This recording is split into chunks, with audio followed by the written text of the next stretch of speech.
الله الله الله، بالفيديو شاهدوا هدف المنتخب السنغالي القاتل في مرمى المنتخب المغربي. ردة فعل المعلق الجزائري محمد جمال. شاهدوا. من وقت ويفكر في شيء آخر. أيام العروة داخل مدخل ماليو.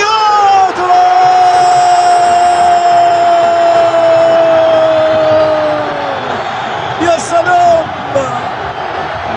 يسجل براسية قوية. البديل يتفوق على الدفاع وعلى الحارس، يمنح البهجة والسعادة لأنصار منتخب السنغال فوق مدرجات ملعب نيلسون مانديلا.